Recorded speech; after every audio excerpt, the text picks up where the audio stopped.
Allô, allô, bienvenue à cette petite vidéo. On est jeudi le 1er juillet, donc beaucoup de gens en vacances aujourd'hui, la fête de la Confédération ici au Canada. Et jour de congé, jour de paye bien entendu, et ici au Québec, jour de déménagement pour plusieurs personnes. Comment trouver ton point IF, ton point de l'indépendance financière? Premièrement, il faut déterminer qu'est-ce que c'est que l'indépendance financière.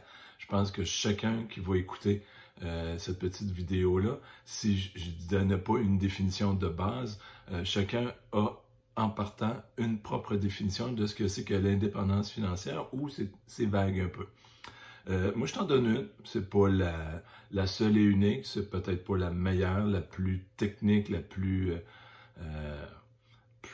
orthodoxe que je pourrais dire, mais tu vas comprendre un peu dans quel sens que je la donne. C'est le point où est-ce que si tu arrêtes de travailler, tu as assez d'entrée d'argent, peu importe ce que tu as comme actif producteur de revenus et d'entrée d'argent, pour subvenir à tes besoins. Tes besoins, ça équivaut actuellement à ton style de vie. Hein? Donc, à l'intérieur, je te définis deux choses. Ça prend, pour déterminer ce point-là, ça prend deux choses. Un, c'est comment ça me coûte, moi, à vivre par mois, mettons, ou par année, pour faire des calculs. Et donc, combien ça va me prendre, c'est à peu près le même montant, pour pouvoir dire je suis indépendant financièrement. Donc, ça veut dire que je n'ai plus besoin d'aller travailler pour un employeur, exemple. Je décide de prendre ma retraite. Je ne veux pas rentrer dans les fonds de pension et tout ça avec les gouvernements et tout, mais si on le faisait à brûle pour point, juste pour nous, par nous-mêmes, s'il n'y avait pas d'aide comme ça. C'est sûr que dans des entreprises, des fois, il y a des fonds de pension qui sont vraiment, là, toi ou autre personne, tu as mis de l'argent année après année pour te constituer un fonds de retraite et l'employeur a cotisé, bien ça peut rentrer à l'intérieur. Donc, je donne un exemple vite comme ça. Disons que ça nous coûte un 2000 $ par mois en moyenne. Il y a des mois ça va être plus haut. Les mois où est-ce que c'est les assurances, les mois où il y a les taxes municipales, taxes scolaires pour ceux qui ont une maison, le propriétaire. C'est pas la même chose pour un locataire. Il paye un montant de loyer là, équivalent tous les mois. Sauf que l'assurance habitation va rentrer ce mois-là. Le permis de conduire, les plaques. Donc, il y a des mois qu'il y a des dépenses un petit peu plus hautes, des mois qu'il y a des dépenses un peu plus basses, mais prenons pour acquis, pour rapidement faire un exemple, que j'ai besoin d'en moyenne 2000 $ par mois, un exemple, pour pouvoir tout payer. Donc, mon toit, ma façon de me déplacer, que ce soit en autobus, en véhicule, autre, j'essaie de trouver d'autres choses, un vélo, ma façon de faire des loisirs, qu'est-ce que ça peut me coûter, que ce soit le golf, que ce soit la pêche, que ce soit partir en voyage, peu importe ce qu'on fait comme loisir, est-ce que je dépense aussi par rapport à acquérir de nouvelles connaissances pour pouvoir améliorer des points dans mes différentes facettes de la vie. Donc, tout ça additionné dans une année, on peut dire 24 000, 2 000 en moyenne par mois que j'ai besoin. Donc, ça, c'est un point que normalement, toi et autres vont avoir un peu de facilité à avoir une idée, là, comment ça me coûte par mois pour vivre en moyenne. Pour atteindre ce point de l'indépendance financière-là, ça me prend quelque chose qui rentre sans que moi je rentre travailler. Tu comprends un petit peu l'idée que je veux dire. Je te donne un exemple et je te laisserai là-dessus. J'aimerais que tu me mettes en commentaire un peu une ou des réponses selon les questions que je te poserai dans quelques secondes. Exemple, je décide moi de placer de l'argent à du 5%. C'est déjà beaucoup. Et ça me prendrait combien d'argent de placer à du 5% pour pouvoir avoir des entrées d'argent de 2000 $ par mois et ce, de façon régulière pendant toute l'année.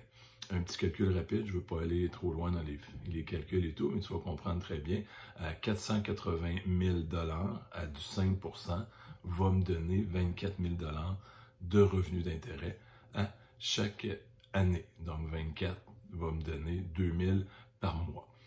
Donc, tu comprends un peu que pour atteindre, ben, petit à petit, hein, c'est sûr que quand on parle dans les finances, quand j'ai commencé à prendre ça au bac en administration, déjà je l'explique un peu plus loin, je l'ai déjà expliqué là, que je suis tombé comme un peu dans la marmite, un peu à la Obélix, à 13 ans, que la piqûre de le côté des finances, des placements et tout, ben, plus jeune on commence à mettre un peu de sous de côté, ben, plus le temps est de notre côté pour pouvoir faire en sorte que on aura un capital qui va grossir et les intérêts vont devenir de plus en plus gros. Donc l'idée là, c'est que je te lance la question, quelle serait toi ta façon pour faire en sorte que tu atteignes ton point de l'indépendance financière? Je ne veux pas le chiffre, combien ça te prend et tout ça, mais quel est le véhicule que tu vas choisir? Est-ce que ce sera comme l'exemple que je viens de donner, par les placements ou autre façon qui va faire qu'à un moment donné, tu peux dire, je suis indépendant financièrement, je n'ai pas besoin de quoi que ce soit, peu importe ce qui arrivera, perte d'emploi, je dois déménager ou j'ai envie de déménager dans un autre endroit et je devrais recommencer à zéro. Mais pendant ce temps-là, hein, il y a une statistique qui me vient en tête rapidement. On disait, moi, quand j'étais à la fin de mon bac en administration des affaires, que les gens étaient à moins de 3 mois d'une faillite personnelle. Et je crois que dans ces derniers temps, on peut parler d'en bas d'1 mois. Là. Enlève, j'ai déjà vu des employés que le système informatique ne fonctionnait pas bien et que la paye n'a pas été déposée jeudi et il était dans l'embarras royalement. On parle d'une paye une semaine. Donc, quand on parle de 90 jours, on parle de 12 à 13 semaines. Tu vois un peu le contexte qu'il y a beaucoup de gens qui sont dans des difficultés financières et qui, malheureusement, le savent même pas. Le savent quand il y a un pépin comme ça. Et là, c'est le bouton panique qui allume pas à peu près. Donc, j'aimerais qu'en commentaire, tu viennes écrire un peu quelle serait, toi, ta solution pour venir atteindre ce fameux point de l'indépendance financière. Qu'est-ce que tu vas... dans quoi tu vas investir? Est-ce que ça va être un actif? Est-ce que ça va être une entreprise? Est-ce que ça va être des placements, des entreprises?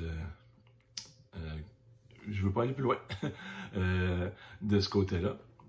Et si tu as aimé cette petite vidéo-là, ben, je te demande de partager sur tes réseaux sociaux pour que d'autres gens puissent l'écouter. Et dans les prochaines semaines, ben oui, je vais aborder d'autres sujets, comme je fais depuis plusieurs semaines et que j'ai envie de continuer à faire là, pour t'amener des petites pincées, des petits grains de sel qu'on va semer pour pouvoir avoir des idées. Et l'important, c'est de réussir à mettre ça en action. Sur ça, bien, je te souhaite une super belle fin de journée et on se revoit bientôt. Bye bye!